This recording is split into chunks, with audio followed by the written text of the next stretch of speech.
Well, good afternoon, and thank you for joining another Beam Bites, our last one of the year. And I am blessed and so happy to be joined by our special guest today, Cecil Graves, founder of Inspirations by Affirmations. Also joining us today is President of Beam Education, Brian Gelke, and co-founder and CEO of Beam Education, Dr. Andrea Nelson.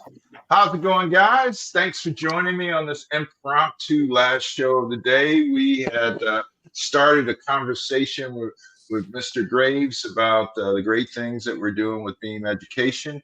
We got an opportunity to meet with, what was it, the earlier part of last year, Mr. Graves? Uh, Yes. all right, please tell us a little bit about the function that you had then, how we met you, and what you're doing with your organization, sir. Well, I met you all at a store, and randomly I sparked the conversation.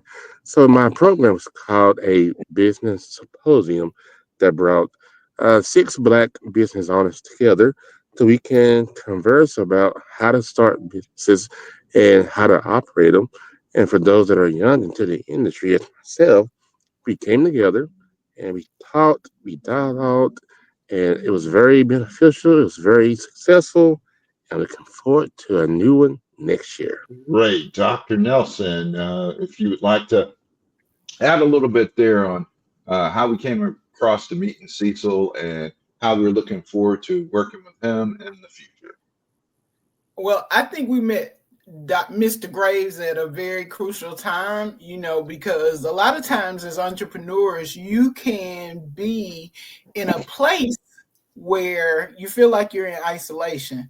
So for him to have the vision to bring six different entrepreneurs together from different industries was a wealth of information, as a wealth of being able to fellowship with others who were having both the same rewards, as well as also having issues with starting a company. So, and that relationship has kept on, and we're hoping to partner with him to help us make Beam Micro School Academy a realization in August 2025.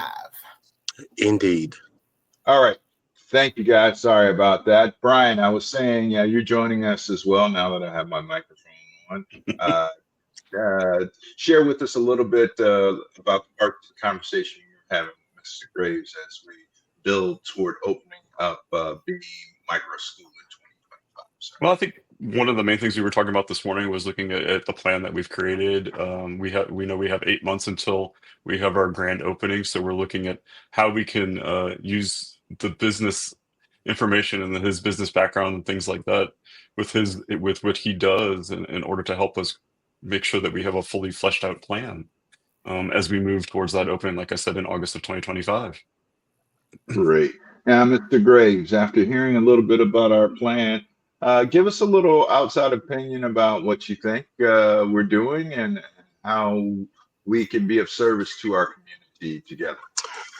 Well, I was very new to the term micro school, but after being educated through you all, I think it would be very beneficial for the community in regards to a more intimate setting.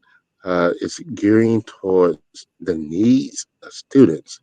I think there's a breakdown in our system. And I think with micro schools and bringing that into the area, it's going to be very beneficial for not only children, but the community as well. So I think it's a great vision. I'm here to support the business. And I thank you kindly for involving me. With my business, Affirmations, this is all tied together because it gears towards mindset. How do you create that positive mindset to achieve your goals, your ambitions? How do you do that? That's by having a positive mindset. Because we are in a time where students, there's so much distractions. You have social media, you have peer pressure, you have all these things. And students, they need a safe haven where it's a more intimate setting to not intimidated or overwhelmed. Yeah.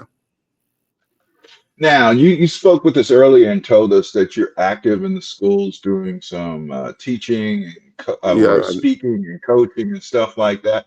Share correct. with us and the guests that are listening some of the challenges you face as an say an adjunct speaker to those in the school system. Some of your observations of what you're seeing is needed for our kids that it doesn't appear that they're getting. The thing that I noticed with this generation, Trey, is that they want somebody to listen.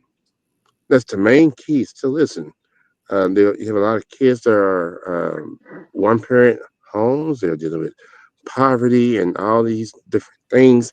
And in regards to that, or in consequence of that, they act out in the school system. I see poorly classroom management. I see a lot of things that need to be changed. Like I said, there's a highly breakdown in the system. So when I go to these schools, I'm a body, I'm a listener, I'm an encourager, a motivator, and all those things to motivate, engage, grow, enhance, and to show them there's a better way, to show them that you can make it, to show them that there's nothing that you can't do or achieve by having a positive mindset. Very good. Right now, I have a graphic that kind of displays what we're talking about up. It has a picture of happy, bright, energetic kids going into our current school system machine and coming out all bland and washed out.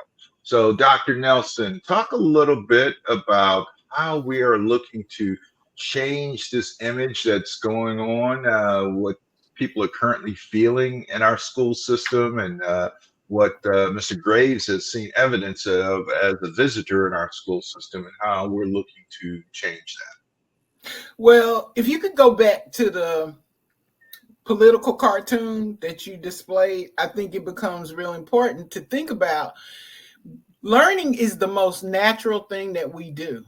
Everything that we do when we come out of our mother's womb is a part of the learning process. But when we look at young kids and we look at the fact that their curiosity and their love to learn something new, may it be from all of their five senses, it's there. But then we put them in the structures and systems that take away the joy of learning and makes us think that we're not true learners because of how the system is set up.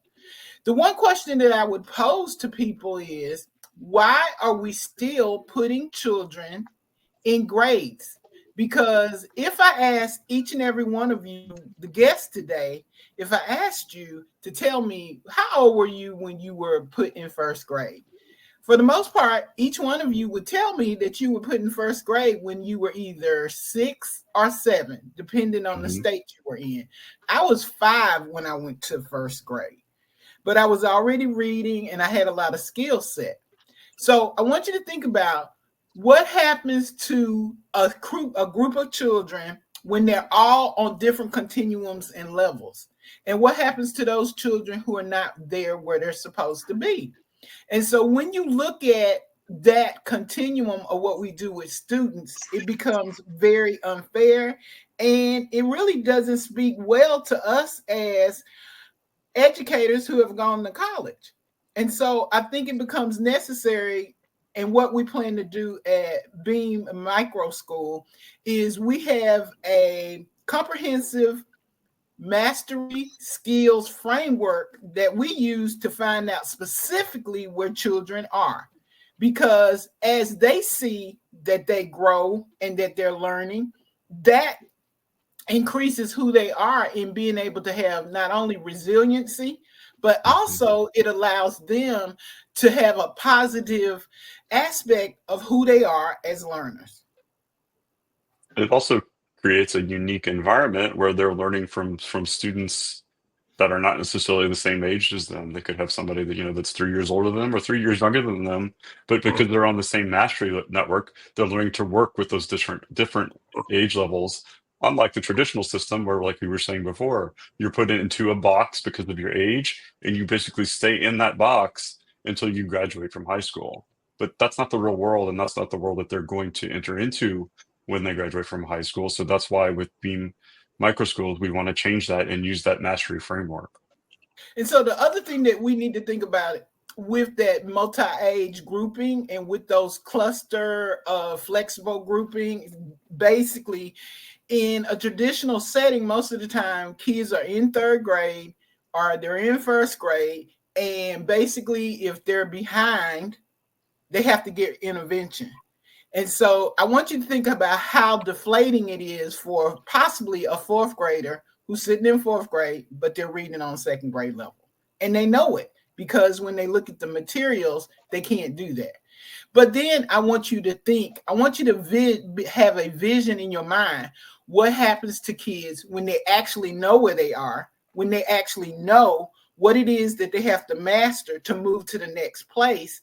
And then on top of that, after they know what they have to master, they master it. And then the group changes. The group doesn't stay the same because all of us learn different things at different times. And so that's why it becomes necessary, especially after the pandemic, that we move away from an arbitrary grade system that does not work to support closing the major gaps that we have currently with what has been made through the pandemic and the loss of educational time. No, and I And think also, it's you really, really. I'm sorry. No, go ahead. Oh, go Go ahead. ahead. Okay. No. I'm sorry. You talking? Okay, I'm sorry. So being in a traditional school Go setting, ahead, Mr. Graves. uh, You're up. I'm up. Thank you. So being in a traditional school setting, the kids they get lost in it. So with a micro school, you can sort of meet the kid where they are, and then take them where they need to be. And I think sometimes kids feel less. Um, I guess they feel maybe dumb or stupid if they have interventions or if they have resource classes or things like that. Um, a lot of kids think a person with an A is better than a person with a B, and you're not. A person that has a B is not better than a C. So we have to change their thinking, and they'll get there. With a more intimate setting, they'll get there. You'll meet them where they are, and you'll take them where they are and they need to be. They won't feel as what's the word I'm looking for? Less valued. Yeah. You really hit the nail on the head Oh, too with saying change their thinking, because it's not only the students thinking that you have to change, it's the adults thinking that has to change too. Yes. You know, we've gone through this, talked to many community members as we've gone through this process, and a lot of the adults question why the education system needs to be changed. And you just hit the nail on the head as to why it does need to be changed, because those Mhm. students don't feel valued. And that's the You most don't. important thing. Correct. And there's a book that's called "Who Moved My Cheese." If y'all familiar with that book, it's called "Who Moved My Cheese," yes, and talks very about. much so. It's a very good, easy read. It talks about change and why change is needed, and why change is sometimes uncomfortable but necessary. Yes. And I think that goes back to what Dr. Nelson talks about wayfinding. Dr. Nelson, would you talk to us a little bit more about the importance of wayfinding that is brought out Okay, in the so book of Who Moved My Cheese? well, not only in Who Moved Our Cheese, but many of us are familiar with Disney movies. And so if Mm-hmm. you know the Disney movie, the one that just came out about the South Pacific, Monona, did I say it right? Mono too. Moana. Moana. Moana and In Moana Moana, 2. in Moana, Yes. wayfinding is a term that fishermen, boaters, all of those.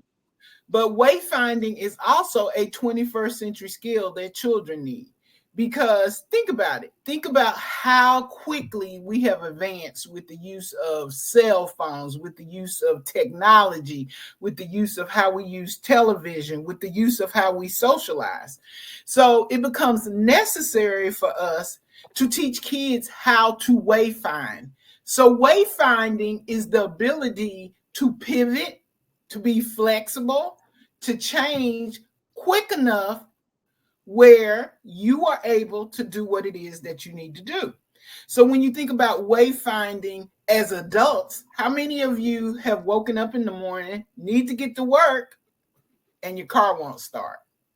And so instead of you just falling out saying, I'm not going to work today, you have to either call a friend, you have to either say, I'm going to use Uber, or if you're lucky enough and you can do remote work, you can do remote work.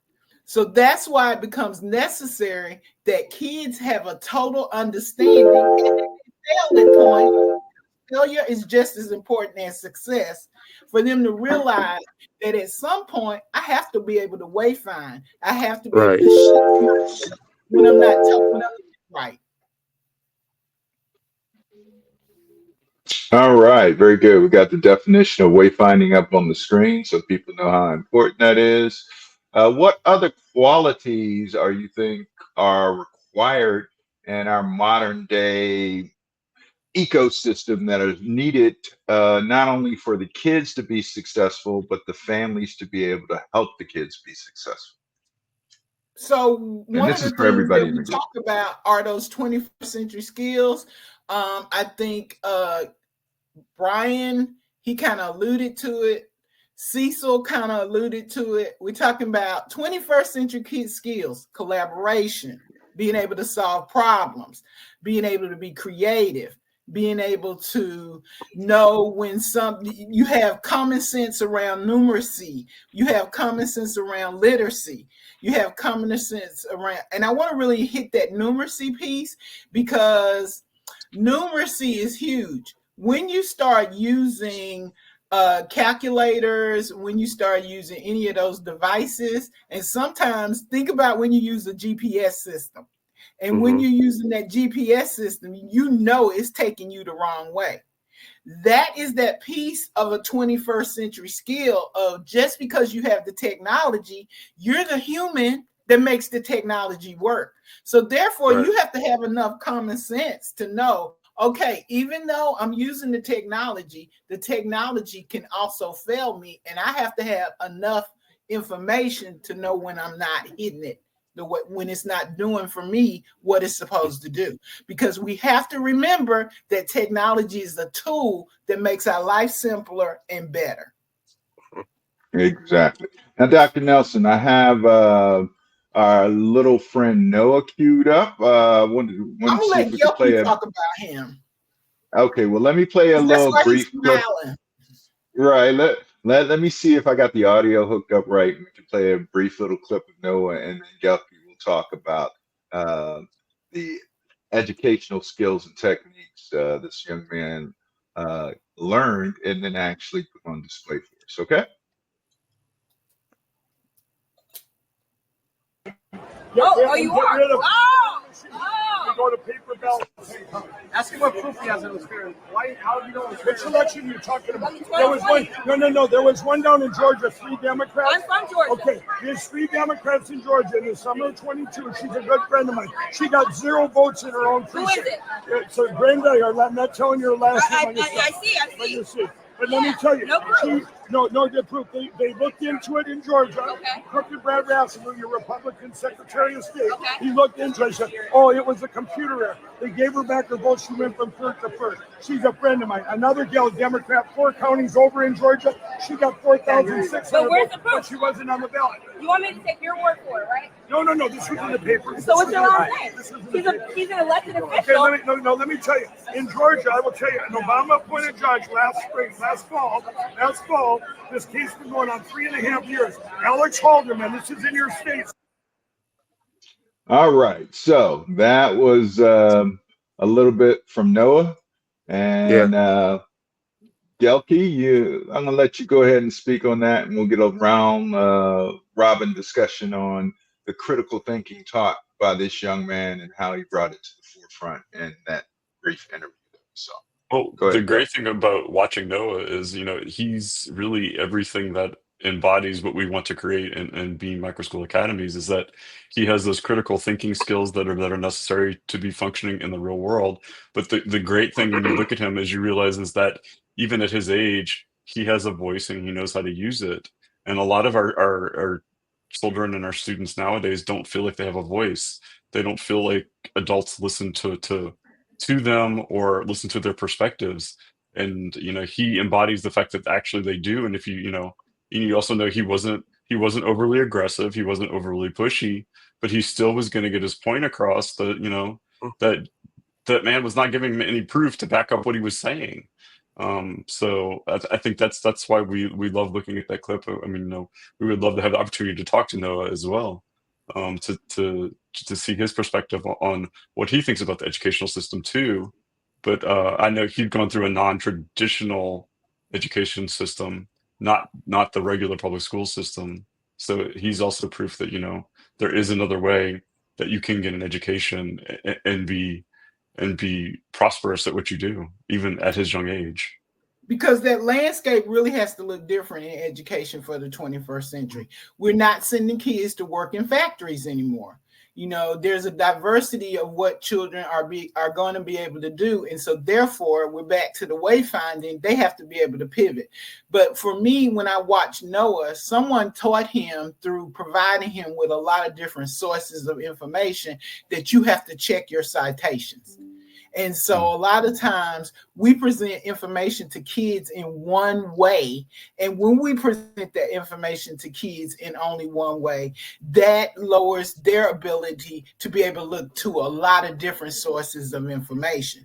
And that is what we are creating in B.E.A.M, that when we're working with kids, our curriculum is based on project-based learning, where they will either be working on a project or solving a problem. And as they solve that problem, they will have to look at more than one source. You can do that with a 5-year-old.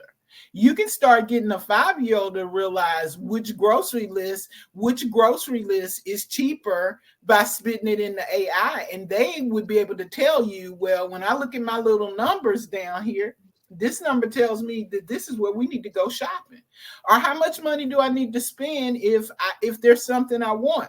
So we need to change the dynamic of just filling kids with a bunch of information and change it so that kids are taking information, but they're also able to evaluate what they're being given. They're being able to synthesize that information into everyday life. And they're also being able to apply what they learn daily in a situation that is either a simulation, that's in a real problem situation, where they have to really solve something so that new learning totally stays with them. Cecil, what would you like to add to that from your point of view? Go ahead. Sure. I've never met Noah or heard of Noah, but from that small clip, Noah is a very confident person, and he's intelligent, respectful, and he's knowledgeable. So he's not going to take what somebody says or let somebody speak for him. He has a voice. Well, I was thinking in my head, what's so sad about now generation, they don't know life skills. They can't write their name in cursive. They can't write a signature. They can't write a check. They can't do none of those things because it's not being taught anymore. And I think with micro school, all those life skills can be added. But as far as Noah, confident, bold, voice. And if you're confident in who you are, even though you may be wrong sometimes, but if you're confident in who you are, then your voice speaks volumes. And people will respect you. They'll look at you differently. Yeah. Dr. Nelson, we have the three. Exactly. And one of the ways we want to help you know your voice, or one of the ways we're working with that instructional guideline through B.E.A.M, is through our 3 impacts of engagement. Dr. Nelson, I have the slide up on the screen that talks about B.E.A.M Institute, B.E.A.M Micro School Academy, and B.E.A.M Lanyard. So if you'd like to talk to a little bit more about each one of those points, I'll bring that up full screen so that you can talk about those and how we look to address those issues through the B.E.A.M ecosystem. So what I want to tell you first is, yes, we started this conversation out with B.E.A.M Micro School Academy. And so B.E.A.M Micro School Academy is the school that we believe that will take the 21st century skills and help children develop in an information age, and that they'll be able to do their research. We talked about those 21st century skills of being able to be creative, being able to problem solve, being able to socialize with others who are not like you. I will take it even further to make you think our kids need to understand a global market. Our kids need to understand about environmental stewardship. Our kids need to understand what a world money market looks like. And that starts with the education now. If they're going to inherit what they're going to inherit from us, they have to be ready. And for most of our children, they're not going to get that if we still stay to the traditional curriculum that we're using in schools. Because that curriculum basically looks like what it looked like for me. At a certain time, you do reading. At a certain time, you do math. At a certain time, you do science. But really, is that how you live your real life? And is that how you learn something really new? So that is why B.E.A.M Academy, it has to be put in the earth. It has to be birthed. Now, not only can B.E.A.M Micro School Academy, we offer through B.E.A.M Education, which is who sponsors B.E.A.M Micro School Academy. We also have B.E.A.M Institute. B.E.A.M Institute allows us to provide some of the structures, the systems, and the professional development that we have used as administrators, teachers, business people. And so we are able to go into businesses as well as school districts and nonprofit organizations and provide professional development, consultancy on such topics as implicit bias, such topics as how do you align your systems and projects so that you end up with goals that you want to accomplish. And then finally, the last of our last 3 points of impact is B.E.A.M Lanyap. And if you don't know anything about living in Louisiana, I lived in Louisiana 19 years. Mr. Gelke is from Louisiana. And so they use that word a lot in Louisiana, lanyard. It means free or extra. So we have some extra programming that we can provide for you. Some of that program consists of being able to help parents, being able to learn how to parent in the 21st century. It's helping them to know what they need to do financially if they want to plan for their children's future. Because what I want us to think, because I'm going to give you a little story about my own mother and my own family. In my family, they had one formula. That formula was every grandchild that was in that family would go to college. And so for the most part, out of all of my cousins, we went to college, and we went to some very good schools. I currently have a cousin who's working on a doctorate in AI at Columbia University. And so when you think about it, we needed that. We were coming out of the civil rights movement. That formula had worked previously to move more African Americans into the middle class. But that is not true today, because there is so much proliferation on how people learn in the world today that there are opportunities that you can be certified to do a job and not have a college degree. But it's about having a very strong skill set. And I'm going to go back to that word again, wayfinding, and that we also teach kids how to pivot. Because for the most part, the kids in the 21st century, they will have to take on different jobs that look different more than 10 times during their lifetime. I myself have already had like 8. I have changed jobs 8 times. And so with that, we have to teach kids to have a growth mindset, but also be able to have the skill of wayfinding, to shift and move based on what is going on in society at that moment. And we're not doing that. Gelp, you want to add to it? And I would. I said, and in their environment as well. Hmm. You look at on my LinkedIn page, and we're broadcasting this on LinkedIn, you'll see I have over 31 positions that I have listed on LinkedIn. And that's all a part of that wayfinding that you're talking about. Looking at how do we pivot? How do I add to the skills that I already have to increase my value to the employer that I'm seeking to be employed by? In every position I'm in, I'm looking to learn how can I grow position to make myself more valuable for the next. Mr. Graves, how have you seen wayfinding out there on your side of things? We've heard a lot from the educators. You're the other non-educator on here with me. Tell me your experience Well, I've been on both sides. So, yeah, I've been on both sides. Uh, when I go to speak, I have a no excuse uh, mind frame. That being said, a lot of kids know I go to a lot of Title I schools, and their environment uh, sort of, it folds their mind frame. But I always say your environment does not, it's not, your environment that you're in is not your ending. You create your own ending, you create your own opportunity.